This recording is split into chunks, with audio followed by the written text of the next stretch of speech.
الحمد للہ وکفی والصلاة والسلام علی عباده الذین اصطفى اما بعد فاعوذ باللہ من الشیطان الرجیم بسم اللہ الرحمن الرحیم وَإِذْ قَالَ رَبُّكَ لِلْمَلَائِكَةِ إِنِّي جَاعِلٌ فِي الْأَرْضِ خَلِيفَةً قالوا وتجعل فيها من يفسد فيها ويسفك الدماء ونحن نسبح بحمدك ونقدس لك قال إني أعلم ما لا تعلمون صدق الله العظيم رب اشرح لي صدري ويسر لي أمري واحلل عقدة من لساني يفقهوا قولي۔ جیسا کہ میں نے عرض کیا تھا، سورہ بقرہ کے پہلے 4 رکوع نہایت اہم ہیں، نہایت جامع ہیں۔ پہلے 2 رکوعوں میں 3 قسم کے انسانوں کی وضاحت کی گئی، 3 قسم کے کردار کے نقشے کھینچ دیے گئے۔ تیسرے رکوع میں قرآن مجید کی دعوت کا خلاصہ آ گیا، توحید فی العقیدہ، توحید فی العمل، یعنی عبادت اللہ کی، ایمان بالرسالت، قرآن مجید کو منزل من اللہ کلام ماننا۔ اس میں اگر شک ہے تو جو بھی چیلنج تھا، اگر واقعتاً تمہیں شک ہے، حقیقت میں شک نہیں ہے، لیکن جیسا کہ تم کہہ رہے ہو کہ تمہیں شک ہے تو کوشش کرو اس کے مقابلے کی ایک صورت بنانا۔ پھر آخرت، جنت اور دوزخ، ان دونوں کا تذکرہ ہو گیا۔ پھر ایک خاص مسئلہ جو قرآن مجید کے اسلوب پر اعتراض کی شکل میں آیا کہ اس میں مچھر جیسی حقیر شے کا بھی تذکرہ ہے، اس کی حکمت بیان کر دی گئی کہ تشبیہ اور تمثیل میں ظاہر بات ہے کہ ممثل لہو اور ممثل بہی میں مناسبت چاہیے۔ جس چیز کے لیے تمثیل بیان کی جا رہی ہے، جس شے سے تمثیل بیان کی جا رہی ہے، ان میں مناسبت ہونی چاہیے، اس میں عظیم یا حقیر کا کوئی سوال نہیں۔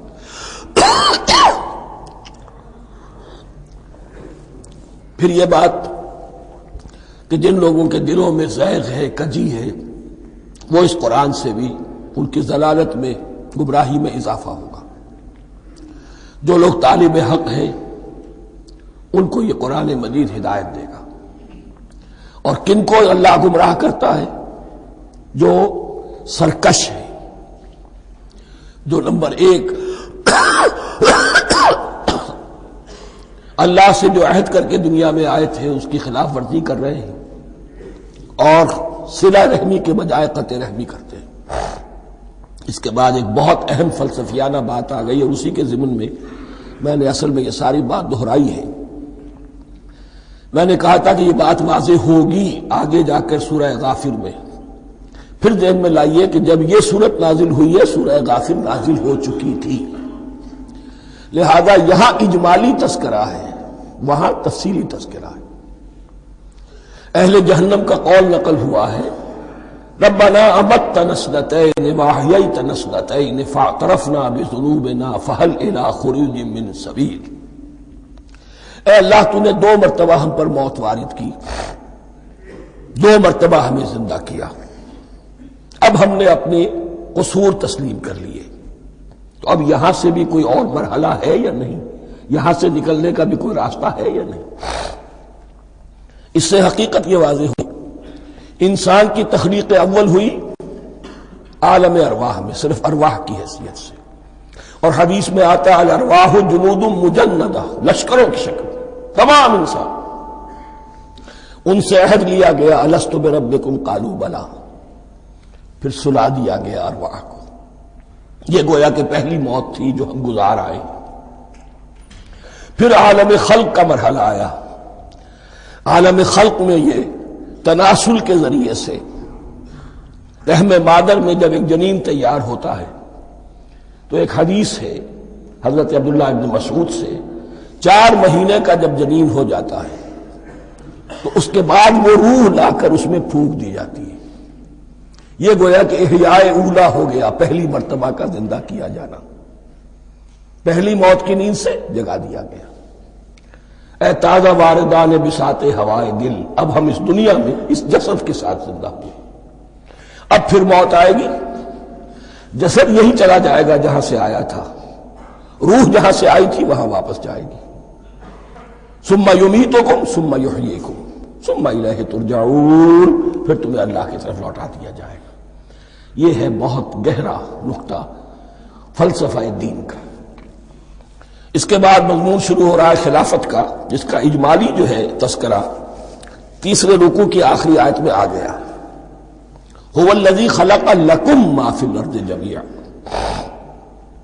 زمین میں جو کچھ ہے اے انسانوں تمہارے لیے پیدا کیا گیا. اسی کے ساتھ جڑتا ہوا مضمون اب خلافت کا آ رہا ہے. وَإِذْ قَالَ رَبُّكَ لِلْمَلَائِكَةِ إِنِّي جَاعِلٌ فِي الْأَرْضِ خَلِيفَةً، اور یاد کرو جب کہ کہا تھا تمہارے رب نے فرشتوں سے میں بنانے والا ہوں زمین میں ایک خلیفہ. اب خلیفہ کی حقیقت کو سمجھیے. خلیفہ کسے کہتے ہیں؟ نائب. عام طور پر لوگوں کو مغالطہ ہوتا ہے کہ خلیفہ جانشین جو ہے وہ تو کسی کے موت کے بعد ہوتا ہے، زندگی میں تو نہیں ہوتا. لیکن یہاں اصل میں ہمارے لیے بہت آسان ہے. انسان کی جو اصل حقیقت ہے اس دنیا میں، اس کو سمجھنے کے لیے یوں سمجھیے کہ ہم آج سے 50 سال پہلے انگریز کے غلام تھے. ہمارا بادشاہ یا ملکہ انگلستان میں تھا یا تھی. دہلی میں وائس رائے ہوتا تھا. وائس رائے کا کام کیا ہے؟ جو حکم آیا ہے ہز میجسٹیز گورنمنٹ کا یا ہر میجسٹیز گورنمنٹ کا جو حکم آیا ہے بلا چون و چرا، بغیر کسی تغیر اور تبدل کے نافذ کرے. ہاں جہاں کوئی حکم وہاں سے نہیں ہے تو یہاں کے حالات میں بہترین اپنی رائے قائم کرے، غور و فکر کرے یہاں کی مصلحتیں کیا ہے. جو چیز بھی امپائر کی مصلحت میں ہو اس کے مطابق فیصلہ کر سکتا ہے. بین ہی یہی رشتہ ہے. اللہ ہے لیکن اللہ نے اپنے آپ کو غیب کے پردے میں چھپا لیا ہے. زمین پر انسان ہے. اب انسان کا کام یہ ہے جو ہدایت آ رہی ہے اللہ کی طرف سے اس پر تو بے چون و چرا عمل کرے. جہاں کوئی ایکسپریس ہدایت نہیں ہے، کوئی واضح ہدایت نہیں ہے، وہاں اپنے بس ججمنٹ کو ایکسرسائز کرے. اسی کا نام اجتہاد ہے. غور و فکر کرے، سوچے، اور جو بات روح دین کے زیادہ سے زیادہ مطابقت رکھنے والی ہو اس کو اختیار کر لے. بین ہی یہی رشتہ ہے در حقیقت رشتہ خلافت کہ جو اللہ اور انسان کے مابین ہے. اب یہ جو دی گئی ہے یہ حیثیت تمام انسانوں کو دی گئی ہے. پوٹینشلی ہر انسان اللہ کا خلیفہ ہے. لیکن جو اللہ کا باغی ہو جائے، جو خود حاکمیت کا مدعی ہو گیا، گویا کہ وہ باغی ہے. اب اگر شاہجہان بادشاہ تھا، اس کا کوئی ولی عہد تھا، اور ولی عہد جو ہے صبر نہیں کر سکتا، اپنے باپ کی زندگی ہی میں بغاوت کر دیتا ہے، حکومت حاصل کرنا چاہتا ہے، تو اب وہ کیا ہے؟ واجب القتل ہے. جو لوگ بھی حاکمیت کے مدعی ہو گئے، ویسے تو حقیقت واجب القتل ہے لیکن دنیا میں مہلت دی ہے اللہ نے. یہ دارالامتحان ہے. فوراً قتل نہیں کرتا، فوراً ختم نہیں کرتا. وَلَوْلَا كَلِمَةٌ سَبَقَتْ مِن رَبِّكَ إِلَىٰ أَجَلٍ مُّسَمًّى لَقُضِيَ بَيْنَهُمْ. اگر یہ پہلے بات طے نہ ہو چکی ہوتی، ایک وقت معین تک کے لیے انہیں مہلت اللہ نے نہ دی ہوتی تو اللہ فیصلہ چکا دیتا. لیکن مہلت دی ہے. لیکن کم سے کم اتنی سزا ملتی ہے کہ اب وہ خلافت کے حق سے محروم کر دیے گئے. گویا کہ اب خلافت دنیا میں ہوگی خلافت المسلمین. صرف وہی شخص کہ جو اللہ کو مانے اپنا حاکم مطلق، وہ خلافت کا اہل ہے. تو یہ چند باتیں خلافت کی اصل حقیقت کے ضمن میں یہیں پر سمجھ لیجیے. وَإِذْ قَالَ رَبُّكَ لِلْمَلَائِكَةِ إِنِّي جَاعِلٌ فِي الْأَرْضِ خَلِيفَةً قَالُوا وَتَجْعَلُ فِيهَا مَن يُفْسِدُ فِيهَا وَيَسْفِكُ الدِّمَاءَ وَنَحْنُ نُسَبِّحُ بِحَمْدِكَ وَنُقَدِّسُ لَكَ. اور یاد کرو جب کہ تمہارے رب نے کہا تھا فرشتوں سے کہ میں زمین میں خلیفہ بنانے والا ہوں، تو انہوں نے کہا کہ کیا تو بنائے گا اس میں جو فساد مچائے گا اس میں اور خوریزی کرے گا. وَنَحْنُ نُسَبِّحُ بِحَمْدِكَ وَنُقَدِّسُ لَكَ. ہم آپ کی تسبیح اور تحمید اور آپ کی تقدیس میں لگے ہوئے ہیں. قَالَ إِنِّي أَعْلَمُ مَا لَا تَعْلَمُونَ. فرمایا میں جانتا ہوں جو تم نہیں جانتے. اب یہاں سوال پیدا ہوتا ہے کہ فرشتوں کو یہ گمان کیسے ہوا یا یہ خیال کیسے ہوا؟ دو رائے ہیں اس میں۔ ایک تو یہ کہ انسان کی تخلیق سے پہلے اس دنیا میں جنات تھے اور انہیں بھی کچھ اللہ نے تھوڑا سا اختیار دیا تھا اور انہوں نے یہاں فساد مچایا۔ انہی پر قیاس کرتے ہوئے فرشتوں نے سمجھا کہ انسان بھی پھر زمین میں فساد مچائے گا، خوریزی کرے گا۔ ایک دوسری اصولی بات یہ کہی گئی ہے کہ خلافت کا لفظ جب استعمال ہوا تو اس کے معنی ہے کہ کوئی نہ کوئی اختیار بھی ملے گا۔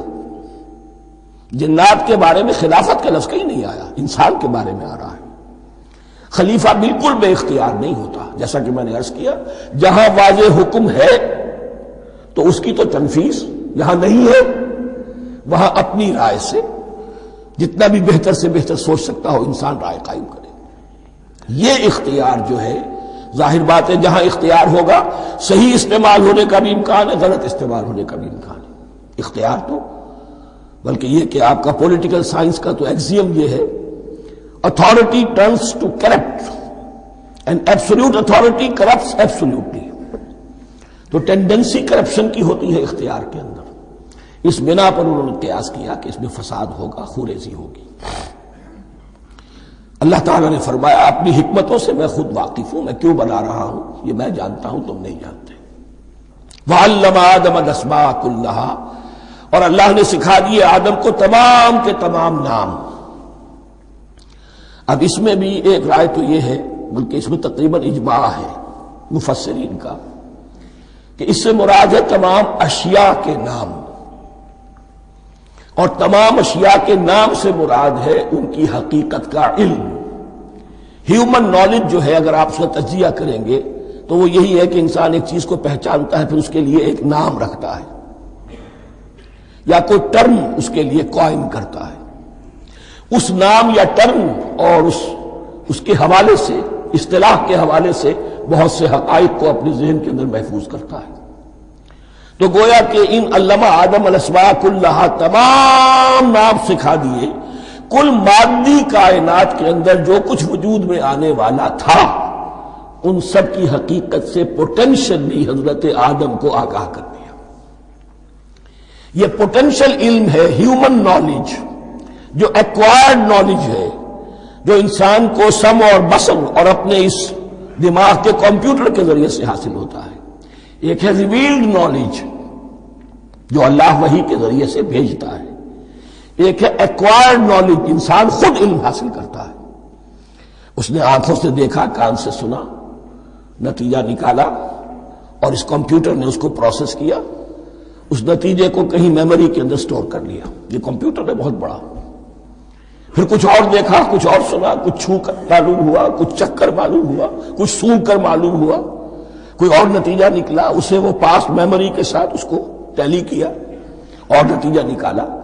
اس طرح رفتہ رفتہ ان السمع والبصر والفؤاد کل اولئک کان عنہ مسئولا، یہ ایکوائرڈ نالج تین چیزوں سے انسان کو حاصل ہو رہا ہے، سماعت، بصارت اور یہ عقل، جو فائدہ اخذ کرتی ہے، جو اس کو پروسیس کرتی ہے، اس تمام جو سینس ڈیٹا اس کو مہیا ہوتا ہے سینس آرگنز کے ذریعے سے۔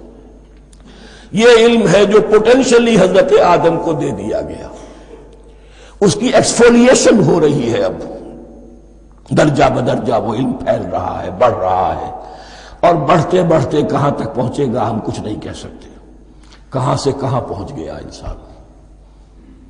اس نصف صدی کے اندر علم انسانی میں جو ایکسپلوژن ہوا ہے، میں اور آپ اس کا تصور تک نہیں کر سکتے۔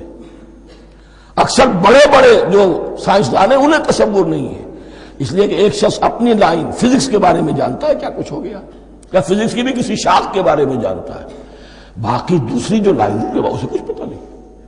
اسپیشلائزیشن کا دور ہے، لہذا جو ایکسپلوژن کہا جائے، دھماکہ ہوا ہے علم کا، اس کا کوئی اندازہ نہیں ہے ہمارے پاس، اور کس تیزی کے ساتھ وہ چیز آگے بڑھ رہی ہے، کس تیزی کے ساتھ ایک چیز آج جو ایجاد ہوئی چند دنوں کے اندر اندر اس کے بعد اس کا نیا کوئی ورژن آ جاتا ہے اور یہ چیز جو ہے آبسولیٹ ہو جاتی ہے۔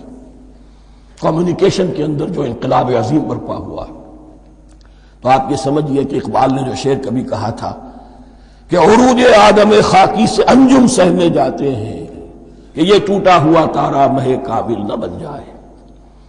اور یہ مہ کامل بنے گا کب؟ جب دجال کی شکل اختیار کرے گا۔ دجال کون ہوگا؟ جو ان تمام قواعد طبیعہ کے اوپر قابو پا لے گا، جب چاہے گا جہاں چاہے گا بارش برسائے گا، رزق کے تمام خزانے اپنے ہاتھ میں لے لے گا، جو اس کے اوپر ایمان لائے گا اسی کو ملے گا، کسی اور کو نہیں ملے گا، اس کی آواز پوری دنیا میں سنائی دے گی، وہ چند دنوں کے اندر پوری دنیا کا چکر لگا لے گا۔ یہ ساری چیزیں جو حدیث میں دجال کے بارے میں آئی ہیں وہ اسی علم آدم ایکوائرڈ نالج کے اس حد کو پہنچ جانا کہ وہ ٹوٹل مسٹریز نیچر کی جو ہے وہ اس پر منکشف ہو جائے اور ان قواعد طبیعہ کو وہ ہارنس کر لے، قابو میں لے آئے اور انہیں استعمال کرے۔ کبھی جب ہمارے کسی بہت 200-300ویں کوئی پیڑھی میں کوئی ہمارے جد امجد ہوں گے جنہوں نے کوئی چٹان دیکھی کہ گری، پتھر پر پتھر ٹکرایا تو آگ اس میں سے شعلہ نکلا، اس کا یہ مشاہدہ کافی ہو گیا آگ پیدا کرنے کے لیے۔ پتھروں کو ٹکراؤ آگ پیدا کر لو، یہ اس دور کی سب سے بڑی ایجاد تھی، آگ، انرجی۔ اب وہ انرجی کہاں سے کہاں پہنچی، وہ آگ نے بھاپ کی شکل اختیار کی، پھر ہم نے بجلی ایجاد کی، اور کب کیا ہے ایٹمک انرجی ہے اور نہ معلوم کیا کیا ہے، واللہ اعلم۔ ان تمام چیزوں کا تعلق ہے خلافت ارضی کے ساتھ، لہذا فرشتوں کو جو بتایا گیا وہ یہ ہے کہ آدم کو علم بھی دیا جا رہا ہے، صرف اختیار ہی نہیں دیا جا رہا، علم دیا جا رہا ہے۔ وَعَلَّمَ آدَمَ الْأَسْمَاءَ كُلَّهَا ثُمَّ عَرَضَهُمْ عَلَى الْمَلَائِكَةِ، پھر ان تمام اشیاء کو پیش کیا فرشتوں کے سامنے۔ فَقَالَ أَنبِئُونِي بِأَسْمَاءِ هَؤُلَاءِ، اور فرمایا کہ مجھے بتاؤ ان چیزوں کے نام، ان کنتم صادقین، اگر تم سچے ہو۔ قالوا سبحانک لا علم لنا الا ما علمتنا،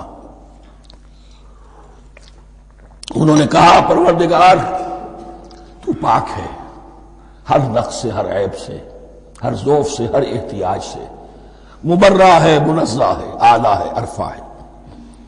لا علم لنا الا ما علمتنا، ہمیں کوئی علم حاصل نہیں سوائے اس کو جو تو نے ہمیں سکھا دیا ہے۔ اس کی تعبیر یہی بہتر معلوم ہوتی ہے کہ ملائکہ کی حیثیت در حقیقت اس کائناتی جو حکومت ہے اللہ کی، آفاقی حکومت،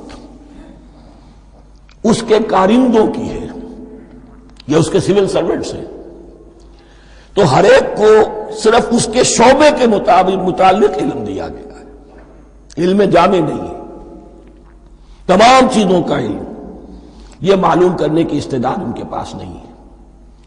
کوئی فرشتہ فرض کیجئے بارش کے اوپر مامور ہے، کوئی پہاڑوں پر مامور ہے، جس کا ذکر سیرت میں آتا ہے کہ جب طائف میں حضور پر پتھراؤ ہوا ہے تو اس کے بعد ایک فرشتہ حاضر ہوا ہے کہ میں ملک الجبال ہوں، اللہ نے مجھے پہاڑوں پر مامور کیا ہوا ہے، آپ اگر فرمائیں تو جن لوگوں نے آپ کو ستایا ہے، یہ جو طائف جن دو پہاڑوں کے درمیان یہ وادی ہے، ان کو آپس میں ٹکرا دو کہ یہ پس کر اور سرما بن جائے۔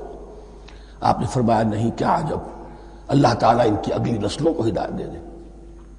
تو فرشتے ہیں، کوئی پہاڑوں پر مامور ہے، کوئی کسی خدمت پر مامور ہے، ان کو علم دیا گیا ہے صرف انہی کی اپنی جو بھی فرائض منصبی ہیں ان کے شعبے سے متعلق، کل نہیں۔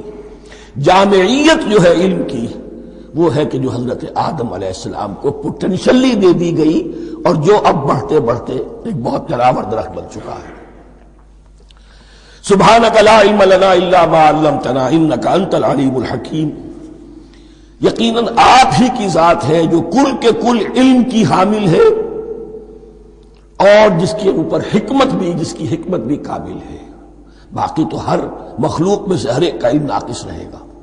العلیم، کل علم کا جاننے والا تو تو ہی ہے، الحکیم، کل حکمت وہ تو تیرے ہی پاس ہے۔ قال یا آدم انبئہم باسمائہم، اللہ نے فرمایا کہ آدم ان کو بتاؤ ان کے نام۔ فلما انباہم باسمائہم، تو جب انہوں نے بتا دیے ان کو فرشتوں کو ان کے نام، قال الم اقل لکم انی اعلم غیب السماوات والارض، تو اللہ نے فرمایا کہ میں نے کہا نہیں تھا کہ میں جانتا ہوں آسمانوں اور زمین کی تمام غائب چیزوں کو جو تمہاری نگاہوں سے بھی اوجھل ہے، غیب، میں ہر شے کا جاننے والا ہوں۔ وَأَعْلَمُ مَا تُبْدُونَ وَمَا كُنتُمْ تَكْتُمُونَ، اور میں جانتا ہوں جو کچھ تم ظاہر کر رہے تھے، جو کچھ تم چھپا رہے تھے۔ چھپانے میں محسوس ہوتا ہے کہ ان کی خواہش یہ تھی کہ خلافت ہمیں ملے. ہم خدام ادب ہیں، ہر وقت تسبیح و تحمید اور تقدیس میں مصروف ہیں، جو حکم ملتا ہے بجا لاتے ہیں، تو یہ خلافت کسی اور مخلوق کو کیوں ملے؟ یہاں صرف یہ اور بتا دوں کہ یہ چونکہ اب ایک تیسری مخلوق کا ذکر بھی بعد میں آئے گا،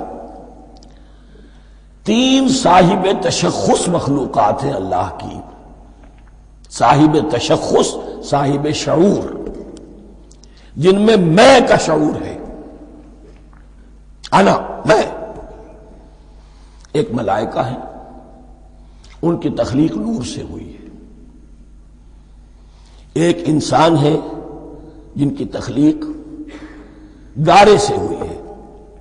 ایک جنات ہیں جن کی تخلیق آگ سے ہوئی ہے. باقی حیوانات ہیں، ان میں شعور تو ہے، خود شعوری نہیں ہے. Self consciousness, there is a world of difference between consciousness and self consciousness. انسان جب دیکھتا ہے تو اس کو یہ بھی معلوم ہے میں دیکھ رہا ہوں. کتا بلا دیکھتا ہے، اسے یہ اندازہ نہیں ہوتا کہ میں دیکھ رہا ہوں. دیکھنے کا ایک نتیجہ ہے جو نکل آتا ہے، لیکن میں کا وجود نہیں ہے. یہ انا، سیلف، ایگو، یہ انسان میں ہے، جنات میں ہے، شعور میں، اور فرشتوں میں ہے. ایک نوری مخلوق، ایک ناری مخلوق، ایک زمین کے اس کرسٹ میں، یہ جو مٹی اور گارے، مٹی اور پانی کا جو ملغوبہ ہے گارے کی شکل میں، اس سے بنا ہے. قال يا آدم انبئهم بأسمائهم فلما انبأهم بأسمائهم قال ألم أقل لكم إني أعلم غيب السماوات والأرض وأعلم ما تبدون وما كنتم تكتمون وإذ قلنا للملائكة اسجدوا لآدم فسجدوا إلا إبليس. اور یاد کرو جب کہ ہم نے کہا فرشتوں سے سجدہ کرو سب کے سب آدم کو، جھک جاؤ آدم کے سامنے. فسجدوا، ان سب نے سجدہ کیا، الا ابلیس، سوائے ابلیس کے. پہلی بات تو یہ سمجھیے کہ تمام ملائکہ کے سجدے کی ضرورت کیا تھی؟ کیا یہ صرف تعظیماً تھا؟ اور تعظیماً اگر تھا تو کیا آدم خاکی کی تعظیم تھی یا کسی اور شے کی تعظیم تھی؟ مکی صورتوں میں یہ بات 2 جگہ واضح کی گئی ہے. فَإِذَا سَوَّيْتُهُ وَنَفَخْتُ فِيهِ مِن رُوحِي فَقَعُوا لَهُ سَاجِدِينَ. جب میں اس آدم کی تخلیق مکمل کر لوں اور اس میں اپنی روح میں سے پھونک دوں، تب گر پڑنا اس کے سامنے سجدے میں. تعظیم اگر ہے تو آدم خاکی کی نہیں ہے، اس کے اندر جو ڈیوائن ایلیمنٹ ہے، جو ڈیوائن سپارک ہے، جو روح ربانی ہے، میری روح، اس کی ہے. اور نمبر 2، اس کی حکمت کیا ہے، علت کیا ہے، غرض و غایت کیا ہے؟ جیسا کہ میں نے عرض کیا، اس کائنات کی اس حکومت کے کارندے تو وہ ہیں. خلیفہ بنایا جا رہا انسان کو، جب تک یہ ساری سول سروس اس کے تابع نہ ہو، خلافت کیسے کرے گا؟ دیکھیے میں جانا چاہتا ہوں، چوری کرنے کے لیے جانا چاہتا ہوں، راستے میں کتنے فیکٹرز ہوں گے، کتنے فزیکل فینومینا ہوں گے. میں چلنا چاہتا ہوں، میں زمین کو دھکیلتا ہوں، زمین مجھے دھکیلتی ہے، زمین مجھے نہ دھکیلے تو میں کیسے چلوں گا؟ یہ پوری کائنات جو ہے، یہ جب ہم کو ارادہ کرتے ہیں اور کوئی فیل کرتے ہیں تو اس فیل کے پورے ہونے میں، اس کے ظہور میں نہ معلوم کون کون سے ایلیمنٹس ہیں، کون کون سی فورسز آف دی نیچر ہیں جو ہمارے ساتھ موافقت کرتی ہے تو ہم وہ کام کر سکتے ہیں. اور ان سب پر فرشتے مامور ہیں، ہر ایک کی اپنی ڈومین ہے. اگر وہ تابع نہ ہوں تو خلافت کی کوئی معنی نہیں. خلافت دی گئی ہے، یہ ادھر جانا چاہتا ہے جانے دو، یہ نماز کے لیے مسجد میں جانا چاہتا ہے جانے دو، یہ چوری کے لیے نکلا ہے نکلنے دو. اس لیے کہ اس کو جو اختیار دیا گیا ہے، اس کے اختیار کے استعمال میں یہ تمام جو قوتیں ہیں وہ اس کے ساتھ موافقت کرتی ہیں، تب اس کا کوئی ارادہ، وہ اچھا ہو یا برا، وہ پایہ تکمیل کو پہنچ سکتا ہے. یہ گویا کہ سبارڈینیشن اس کے لیے سمبل کہ تمام فرشتوں کو جھکا دیا گیا. البتہ اس آیت میں ایک مغالطہ پیدا ہوتا ہے، الا ابلیس، سوائے ابلیس کے. مغالطہ یہ پیدا ہوتا کہ شاید وہ بھی فرشتہ تھا، اس لیے کہ حکم تو فرشتوں کو دیا گیا تھا۔ پھر نوٹ کیجئے اس سے پہلے، بہت پہلے سورہ کہف نازل ہو چکی ہے، اور سورہ کہف میں فرما دیا گیا ہے کان من الجن ففسق عن امر ربی، وہ جن تھا پس اس نے سرکشی کی اپنے رب کے حکم سے۔ فرشتے کی شان یہ نہیں ہے، وہ اللہ کے کسی حکم کی سرتابی نہیں کرتا۔ لا یعصون اللہ ما امرہم ویفعلون ما یؤمرون، وہ اللہ کے کسی حکم کی نافرمانی نہیں کرتے اور جو حکم ملتا ہے بجا لاتے۔ یہ جنات کے اندر اختیار تھا، جیسے اختیار انسانوں کو دیا گیا ہے۔ جنات میں نیک بھی ہیں، بد بھی ہیں، اعلیٰ بھی ہیں، ادنا بھی ہیں، جیسے انسانوں میں۔ لیکن یہ عزازیل جو جن تھا، علم اور عبادت دونوں کے اعتبار سے بہت بلند ہو گیا تھا، اور یہ فرشتوں کا یوں سمجھیے کہ ہم نشین، فرشتوں کے ساتھ اس طور سے شامل، جیسے بہت سے انسان بھی اگر اپنی بندگی میں، زہد میں، عبادت میں، نیکی میں ترقی کریں تو ان کا ملائے اعلیٰ کے ساتھ، عالم ارواح کے ساتھ، عالم ملائکہ کے ساتھ ایک رابطہ قائم ہوتا ہے۔ اسی طریقے سے وہ جو عزازیل تھا، جن ہونے کے باوجود اپنی نیکی، عبادت، پارسائی اور اپنے علم میں فرشتوں سے بہت آگے تھا، اس لیے معلم الملکوت کی شکل اختیار کر چکا تھا۔ اس کو اپنی زوم تھا، یہ بات جیسا کہ میں نے عرض کیا 7 مرتبہ قرآن میں یہ بات آئی ہے، قصہ ابلیس و آدم، کہ فرشتوں کو حکم ہوا کہ سجدہ کرو، سب جھک گئے، ابلیس نے سجدے سے انکار کر دی 7 مرتبہ۔ یہ 7ویں مرتبہ ہے جو ہم پڑھ رہے ہیں، مصحف میں پہلی مرتبہ آ رہا ہے، ترتیب نزول میں 7ویں مرتبہ آ رہا ہے۔ یہ آدم و ابلیس کا قصہ اس سے آگے سورہ اعراف میں آئے گا، پھر سورہ ہجر میں آئے گا، سورہ بنی اسرائیل میں آئے گا، سورہ کہف میں آئے گا، سورہ طٰہٰ میں آئے گا، سورہ صاد میں آئے گا، 6 مرتبہ مکی قرآن میں، 1 مرتبہ یہاں۔ تو یہاں اشارہ نہیں کیا، اس لیے مغالطہ ہو سکتا ہے، لیکن یہ کہ سورہ کہف میں آپ کو بتا چکا ہوں کان من الجن ففسق عن امر ربی، اس نے اپنے رب کے حکم سے سرتابی کی۔ نام اس کا عزازیل تھا، ابلیس اس کا صفاتی نام ہے اب، اس لیے کہ اب لسیبلسوں کے معنی ہوتے ہیں مایوس ہو جانا، یہ اللہ کی رحمت سے بالکل مایوس ہے، اور مایوس جو ہو جائے وہ شیطان ہو جاتا ہے۔ اب میرا تو چھٹکارا نہیں ہے، جتنوں کو برباد کر سکوں کروں، میری تو عاقبت خراب ہو چکی ہے، جتنوں کو اپنے ساتھ، ہم تو ڈوبے ہیں صنم، تم کو بھی لے ڈوبیں گے۔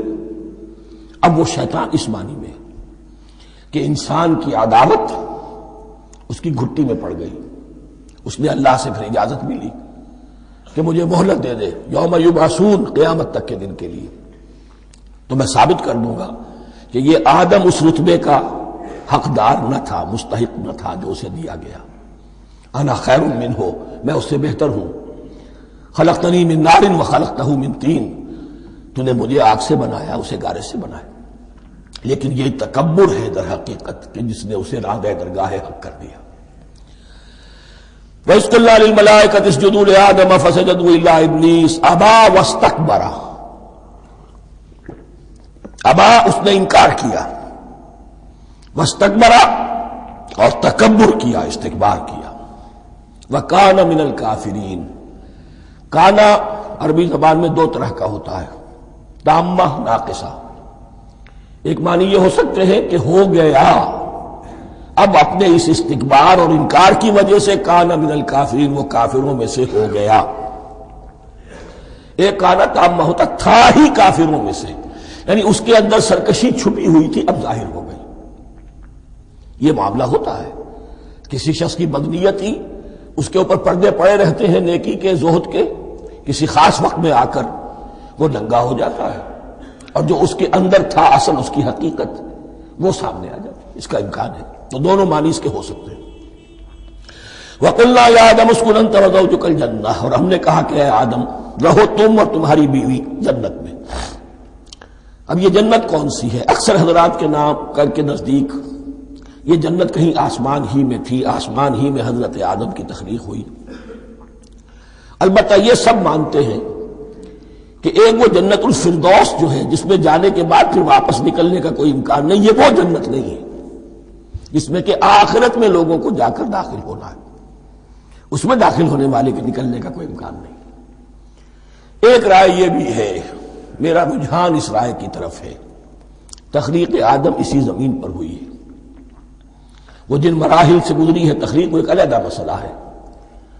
بایولوجی اور وحی دونوں اس پر متفق ہیں کہ مٹی سے، کرسٹ آف دی ارتھ سے انسان بنا ہے، اس پر اتفاق ہے، قرآن کا بھی اور بایولوجی کا بھی، جدید علم الحیوانات کا بھی، علم الحیات کا۔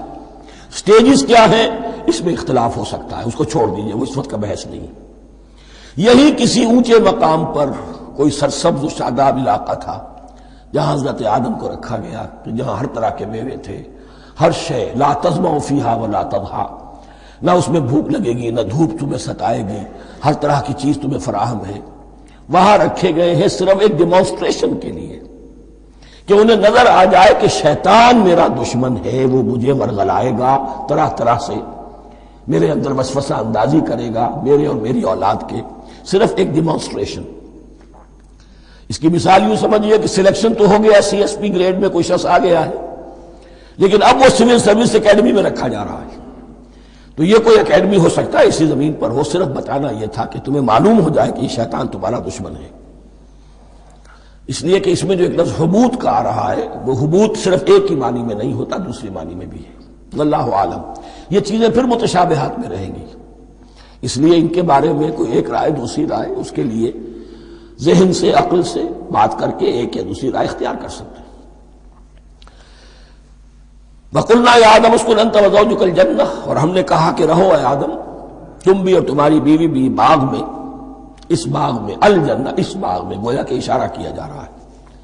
وَكُلَا مِنْهَا رَغَدًا حَيْثُ شِئْتُمْ، اور کھاؤ اس میں سے با فراغت جہاں سے چاہو، ہر طرح کا پھل ہے کھاؤ۔ وَلَا تَقْرَبَا هَٰذِهِ الشَّجَرَةَ، یہاں پہ اس درخت کا نام نہیں دیا گیا، اشارہ اس درخت کے قریب مت جانا، فَتَكُونَا مِنَ الظَّالِمِينَ، تو تم ظالموں میں سے ہو جاؤ گے، تم حد سے گزرنے والوں میں سے ہو جاؤ گے۔ اب اس کی بھی حکمت سمجھیے کہ چونکہ ڈیمانسٹریشن کرانی ہے کہ تمہیں کسی چیز سے، ہزار چیزیں مباح ہیں دنیا میں، چند چیزیں پینے کی حرام ہیں، اب تم اگر ان ہزار مباح چیزوں کو چھوڑ کر حرام چیز کو پیتے ہو تو یہ تمہارا اختیار ہوا، جبکہ اللہ تعالیٰ نے مباحات کا دائرہ بہت وسیع رکھا ہے، جس سے چاہو چند رشتے ہیں جو بیان کر دیے گئے یہ حرام ہے، محرمات ہے، ابدیہ ہیں، ان سے تو شادی نہیں ہو سکتی، باقی کسی مسلمان عورت سے دنیا کے کسی کونے میں وہ شادی کر سکتے، کروڑوں کے آپشنز آپ کے لیے خالی کھلے ہیں، لیکن پھر بھی انسان شادی نہ کرے، زنا کرے، یہ گویا کہ اس کی اپنی خباثت نفس ہے۔ ایک نہیں، دو دو، تین تین، چار چار تک شادی کرو، اجازت ہے تمہیں۔ تو اس اعتبار سے مباحات، اب یہ پورا باغ تمہارے لیے مباح ہے، بس ایک درخت ہے اس کے پاس نہ جانا، اور درخت کا نام لینے کی کوئی ضرورت نہیں، تو آزمائش تھی نا، صرف ایک آزمائش اور اس کی ڈیمانسٹریشن۔ فَأَزَلَّهُمَا الشَّيْطَانُ عَنْهَا، تو پھسلا دیا ان دونوں کو شیطان نے اس درخت کے بارے میں۔ اب وہ کس کس طریقے سے پھسلایا، یہ بھی جیسا کہ میں نے عرض کیا 6 مرتبہ چونکہ یہ قصہ آ چکا ہے، اس کی آپ کو سورہ طٰہٰ میں تفصیل ملے گی، کس کس طریقے سے پھسلایا اور اس بات کے لیے تیار کیا۔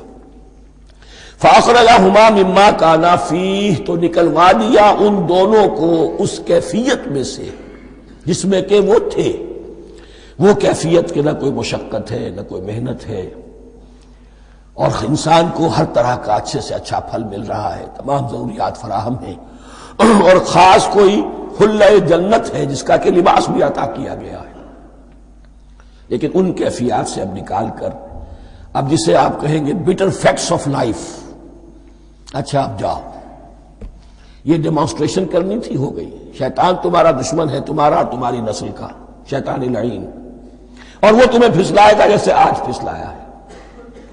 تم آگاہ رہنا اس کی شرارتوں سے، ان الشیطان لکم عدو فاتخذوہ عدوا، یہ شیطان تمہارا دشمن ہے، اسے اپنا دشمن ہی سمجھو۔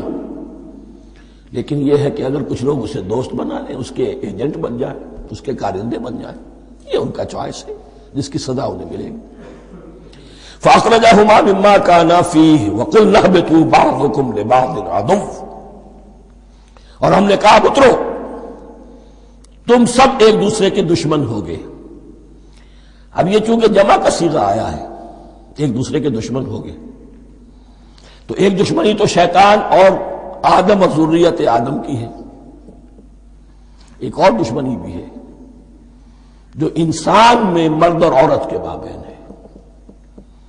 عورت بھی پھسلاتی ہے، غلط راستے پر ڈالتی ہے، مرد عورتوں کو گمراہ کرتے ہیں، عورتیں مردوں کو گمراہ کرتی ہیں۔ قرآن مجید میں کہا گیا یا ایھا الذین آمنوا ان من ازواجکم واولادکم عدوا لکم فاحذروہم، اہل ایمان چوکنے رہو، چوکس رہو، تمہاری بیویوں اور اولاد میں سے تمہارے دشمن ہیں، بچ کر رہو، کیپ الرٹ، کہیں ان کی محبت تمہیں راہ حق سے منحرف نہ کر دے۔ تم ایک اچھا کام کرنا چاہتے ہو، بیوی رکاوٹ بن گئی، بیوی کو اچھا کام کرنا چاہتی، شوہر رکاوٹ بن گیا، تو یہ محبت نہیں ہے، یہ عداوت ہے۔ اس حوالے سے بعضکم لبعض عدو ولکم فی الارض مستقر ومتاع الی حین، اور تمہارے لیے اب زمین میں مستقر ہے، جائے قیام ہے، اور متاع ہے، ضرورت کی چیزیں ہیں ہم نے فراہم کر دی ہیں، الی حین، لیکن ایک وقت معین تک کے لیے، یہ ابدی نہیں ہے، ایک وقت آئے گا یہ بساط ہم لپیٹ دیں گے۔ یوم نطوی السماء کطی السجل للکتب، جس دن کہ ہم تمام فضاؤں کو اور تمام خلاؤں کو، تمام آسمانوں کو اس طرح لپیٹ لیں گے جیسے کتابوں کا طوبار لپیٹ لیا جاتا ہے۔ ایک وقت آئے گا، یہ تخلیق الی اجل مسمى ہے، الی حین ہے۔ فتلقى آدم من ربہ کلمات فتاب علیہ، تو سیکھ لیے، حاصل کر لیے آدم نے اپنے رب سے کچھ کلمات، تو اللہ نے ان کی توبہ قبول کر لی۔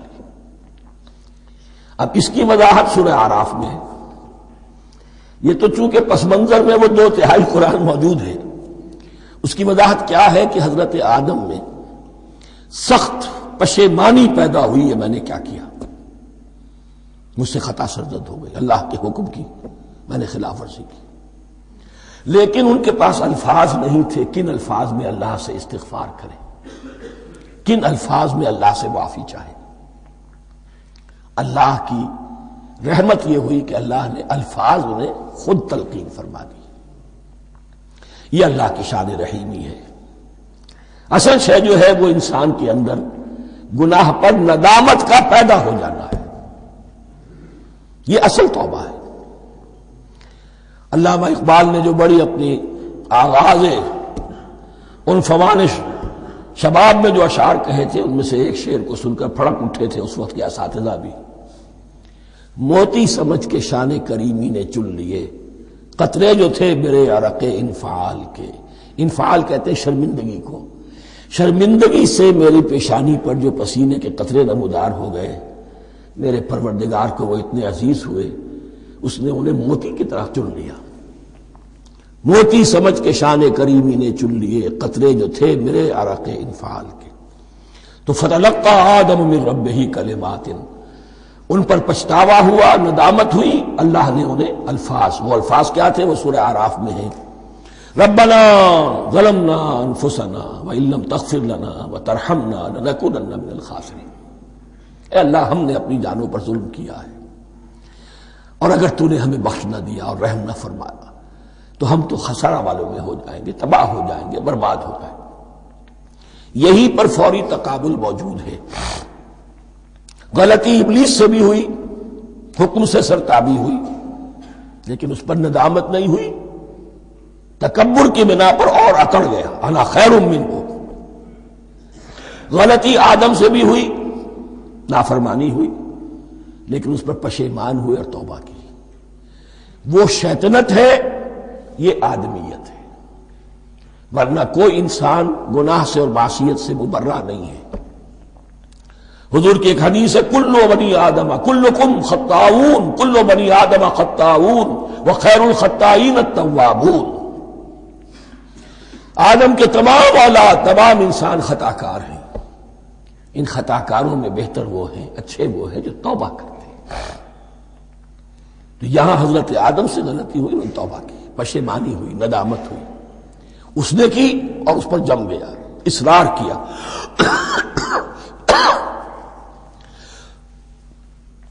فتلقى آدم من ربه كلمات فتاب عليه انه هو التواب الرحیم، یقیناً وہی تو ہے بہت توبہ کو قبول فرمانے والا اور بہت رحم فرمانے والا۔ یہ نوٹ کیجئے گا، توبہ کا لفظ دونوں طرف سے آتا ہے، بندہ بھی تواب، وخیر الخطائین التوابون، تواب بندے بھی ہو گئے، تواب اللہ بھی ہے۔ اس کی اصل حقیقت کیا ہے؟ بندے نے خطا کی اور دور ہو گیا اللہ سے، اللہ نے اپنی رحمت کی نگاہ اس سے پھیر لی، بندے نے توبہ کی، اللہ پھر اپنی رحمت کے ساتھ اس کی طرف متوجہ ہو گیا۔ توبہ کے معنی پلٹنا، بندہ معصیت سے توبہ کر کے اپنی اصلاح کی طرف، بندگی کی طرف، اطاعت کی طرف پلٹ آیا۔ اللہ نے جو اپنی نظر رحمت پھیر لی تھی، اللہ نے پھر وہی اپنی شان غفاری اور رحیمی کے ساتھ بندے کی طرف توجہ فرما لی، جس کے لیے حدیث میں الفاظ آتے ہیں، تم اگر میری طرف بالشت بھراؤ گے میں ہاتھ بھراؤں گا، تم اگر چل کر آؤ گے میں دوڑ کر آؤں گا، ہم تو مائل بکرم ہے کوئی سائل ہی نہیں، راہ دکھلائیں کسے رہنم منزل ہی نہیں، وہ تو تواب ہے۔ بس فرق یہ ہے کہ تابہ بندے کے لیے ہوگا تو الہ ہوگا، تابہ الہ، انی تبت الیک، اور جب اللہ کی طرف سے ہوگا تابہ علیہ، وہ اعلیٰ ہوگا، اس پر توبہ کی، یعنی اللہ کی بلند شان ہے تو انسان توبہ کرتا ہے تو اس کی طرف توبہ کرتا ہے، اللہ کی شان کیا ہے، وہ توبہ کرتا ہے تو بندے پر اعلیٰ، فتاب علیہ انہ هو التواب الرحیم۔ قلنا اہبطوا منہا جمیعا، ہم نے کہہ دیا اتر جاؤ اس سے اب تم سب کے سب، فَإِمَّا يَأْتِيَنَّكُم مِّنِّي هُدًى، اب یہاں لفظ آیا اہبطوا، یہاں بھی پہلے بھی آیا ہے۔ جو حضرات یہ سمجھتے ہیں کہ تخلیق آدم آسمانوں پر ہوئی ہے اور جنت بھی وہ آسمان میں ہے جہاں رکھے گئے تھے، آزمائشی یا ٹریننگ یا ڈیمانسٹریشن والی جنت، وہ یہاں حبوط کا ترجمہ کریں گے کہ آسمان سے زمین پر اترنے کا حکم دیا گیا۔ جو لوگ سمجھتے ہیں یہی کسی بلند مقام پر تھے، وہ کہتے ہیں کہ نیچے اترو، کسی بڑی اونچی سطح مرتفع پر اگر کوئی جگہ تھی تو اب نیچے اترو اور جاؤ، اب تمہیں زمین میں ہل چلانا پڑے گا، اب روٹی حاصل کرنے کے لیے یہ جو نعمتوں کے دسترخوان یہاں بچھے ہوئے تھے یہ اب تمہارے لیے نہیں ہے۔ اس کے لیے اس معنی میں اس لفظ کا استعمال جو ہے وہ آ جائے گا آگے چل کر اسی سورہ بقرہ کے اندر، کہ اس معنی میں بھی سورہ بقرہ کے 7ویں رکوع میں یہ لفظ استعمال ہوا ہے، تو امکان اس کا بھی ہے۔ بس اس سے آگے ادھر یا ادھر کی زیادہ بحث کرنے کا یہ موقع دورہ ترجمہ قرآن میں نہیں ہے۔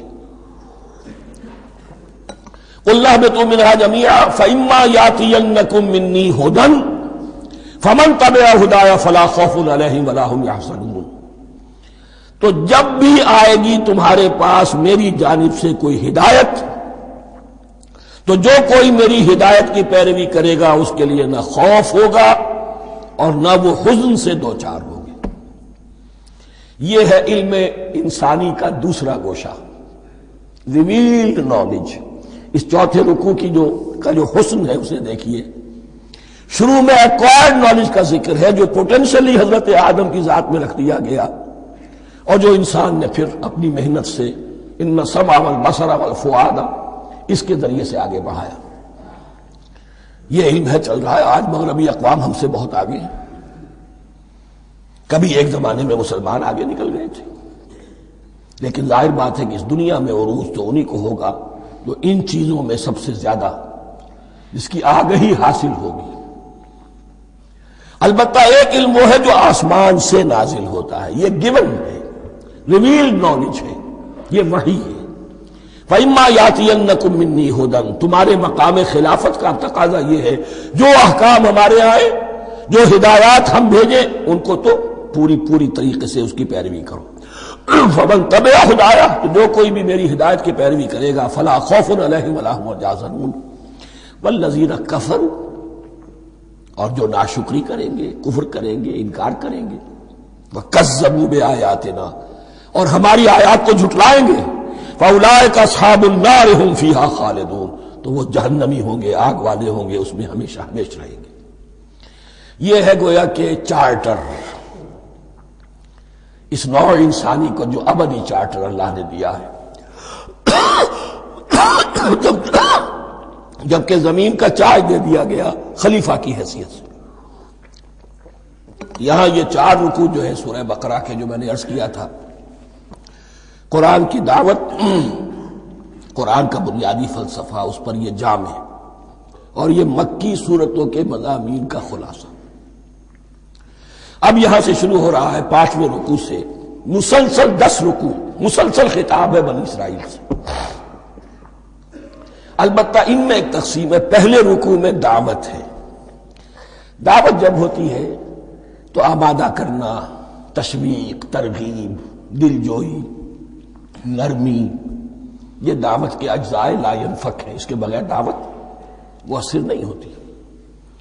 لہذا ان 7 آیات میں یہ یوں سمجھیے کہ ان 10 رکوعوں کے لیے یہ بمنزلہ فاتحہ ہے، جیسے سورہ فاتحہ 7 آیتوں کی، ایسے ہی اس دعوت سابقہ امت مسلمہ کو دعوت دی جا رہی ہے۔ تو کس طرح دی جا رہی ہے؟ یہ کون تھے؟ یہ بھی مسلمان ہی تو تھے نا، کافر تو ہو گئے حضور کا انکار کر کے، ورنہ وہ موسیٰ کے ماننے والے، شریعت ان کے پاس، بڑے بڑے علماء ان میں، علم کا چرچا ان میں، سب کچھ تھا، ان کو دعوت دی جا رہی ہے۔ لیکن میں اس لیے آپ کو چاہتا ہوں، اس کو توجہ دلا رہا ہوں، آج اگر مسلمانوں میں جو غافل ہو گئے، اپنی حقیقت کو بھول گئے، اپنے فرض منصبی سے غافل ہو گئے، دنیا کے اور قوموں کی طرح کی ایک قوم بن کر رہ گئے، اگر کوئی ایک داعی گروہ کھڑا ہو، کوئی جماعت، کوئی فرد، اور اس سے جماعت بنے، تو ظاہر بات ہے سب سے پہلے اسے اسی امت کو دعوت دینی ہوگی، اس لیے کہ دنیا تو اسلام کو پہچانے گی اس امت کے حوالے سے۔ فزیشن ہیل تھائی سیلف، پہلے یہ تو ٹھیک ہو، یہ کہیں پر صحیح اسلام کا نمونہ پیش کرے تو دنیا کو دعوت دے سکو گے، آؤ دیکھو یہ ہے اسلام۔ اس لیے ان کو جو دعوت دینے کا اسلوب ہونا چاہیے وہ عکس ہوگا اس اسلوب کا جو ان 7 آیات میں ہمارے سامنے آ رہا ہے۔ یا بنی اسرائیل اذکروا نعمتی التی انعمت علیکم، اے بنی اسرائیل، اسرائیل کو سمجھ لیجئے یہ مرکب لفظ ہے، اسر اسی سے اسیر بنا ہے، اسیر جو کسی کا قیدی ہوتا ہے، ایل عبرانی میں اللہ کے لیے ہے، اور اسرائیل کا ترجمہ ہے عبداللہ، اللہ کا غلام، اللہ کے ساتھ بندھا ہوا، اس کی اطاعت کے قلاتے کے اندر۔ تو یہ اسرائیل یہ لقب ہے حضرت یعقوب علیہ السلام کا، ان کے 12 بیٹے تھے، 12 بیٹوں سے جو نسل چلی وہ بنی اسرائیل ہے، انہی میں حضرت موسیٰ کی بعثت ہوئی اور تورات انہیں دی گئی، پھر یہ ایک بہت بڑی امت بنے۔ ان پر 4 ادوار آ چکے تھے قرآن مجید کے نزول کے وقت تک، 2 مرتبہ اللہ کی رحمت کی بارشیں ہوئیں، انہیں عروج نصیب ہوا، 2 مرتبہ ان کو دنیا پرستی، شہوت پرستی، اللہ کے احکام کو پس و پیش ڈال دینے کی سزا میں عذاب کے کوڑے ان پر برسے۔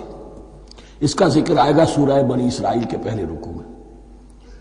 اس وقت جب کہ قرآن نازل ہو رہا ہے، اس وقت وہ اپنے اس زوال کے دور میں تھے۔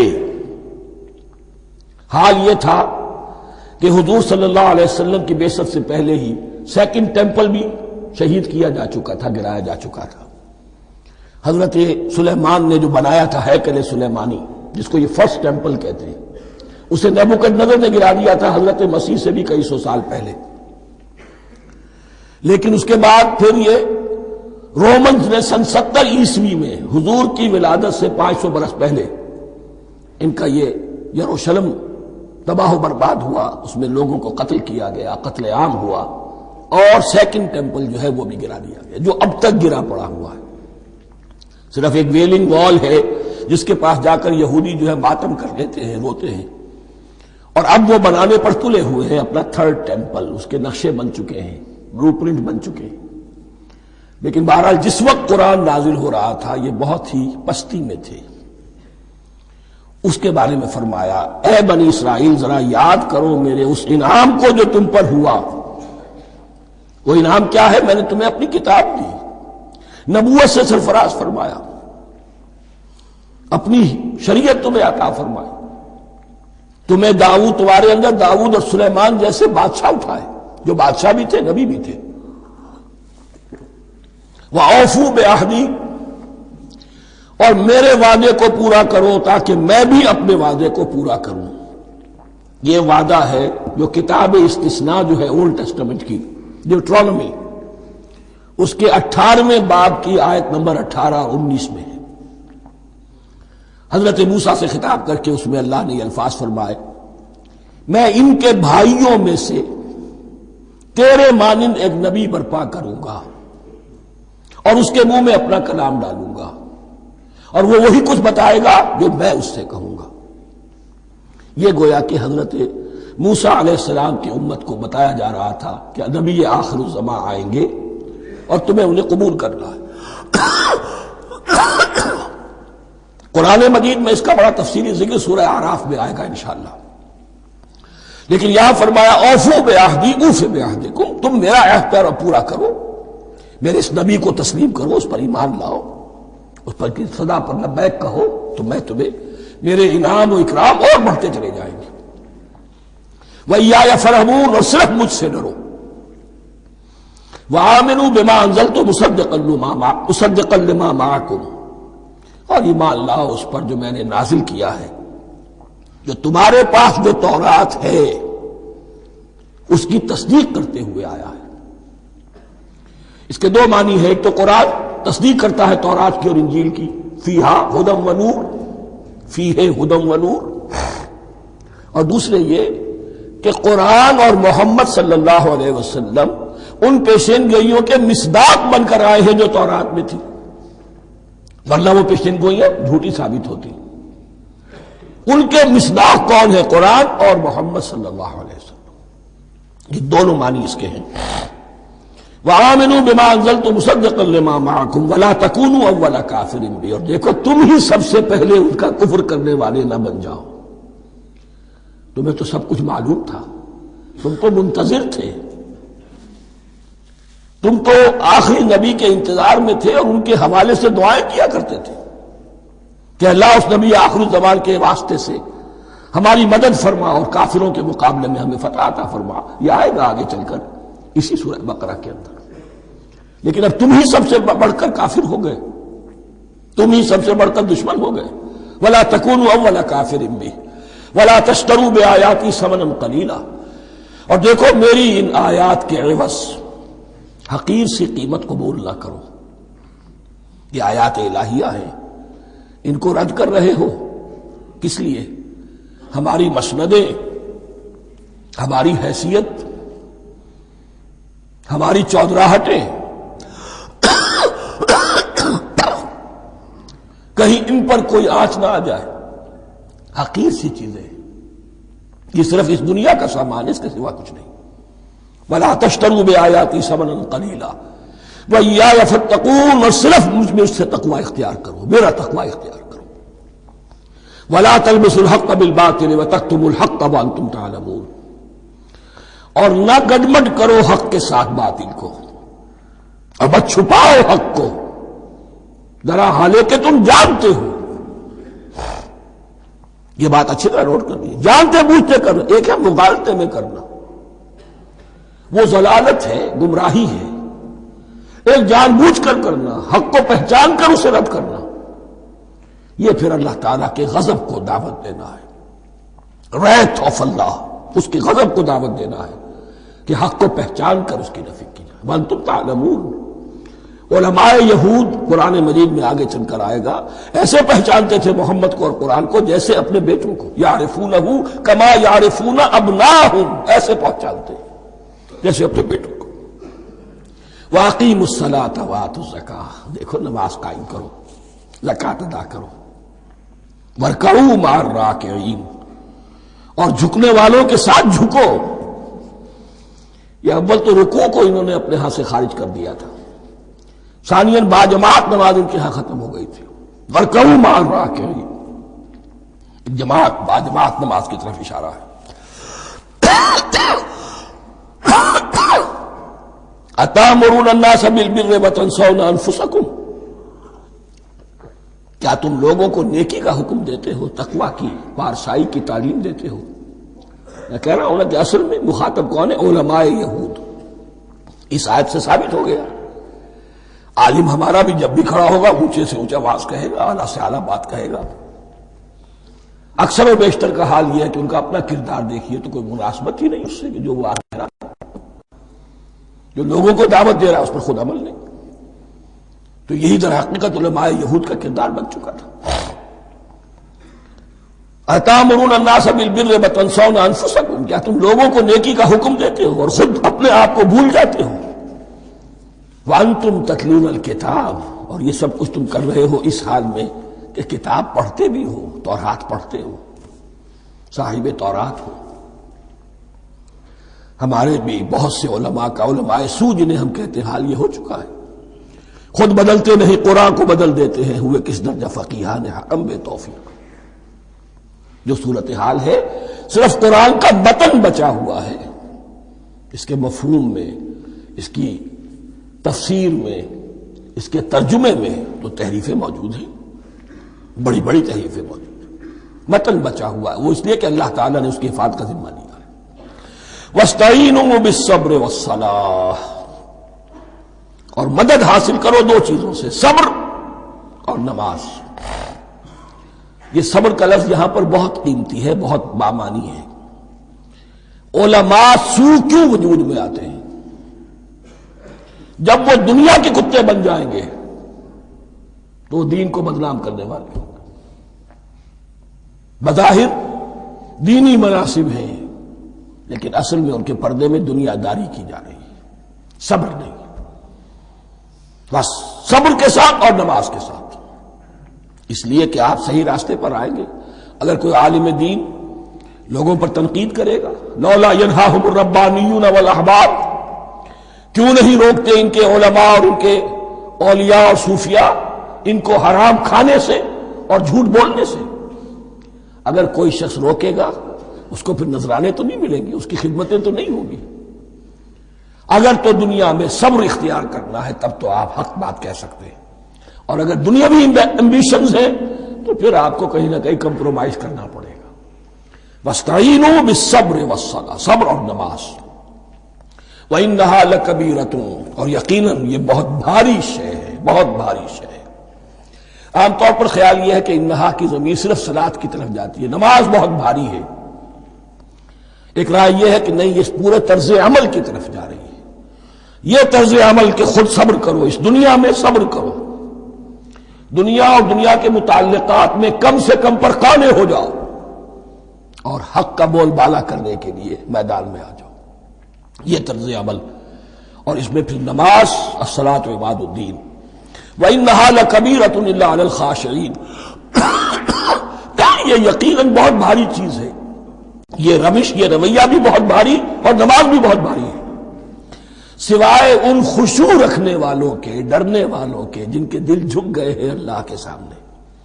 الذین یظنون انہم ملاقو ربہم، جنہیں یہ یقین ہے کہ انہیں اپنے رب سے ملاقات کرنی ہے، جیسا کہ میں نے شروع میں توجہ دلائی تھی، وبالآخرۃ ہم یوقنون، یہ ایمان بالآخرت ہے جو انسان کو سیدھا رکھتا ہے عمل کے میدان میں۔ الذین یظنون انہم ملاقو ربہم وانہم الیہ راجعون، اور جنہیں یہ یقین ہے کہ بالآخر اسی کی طرف ہمیں لوٹنا ہے۔ بارک اللہ لی ولکم فی القرآن العظیم ونفعنی وإیاکم بالآیات والذکر۔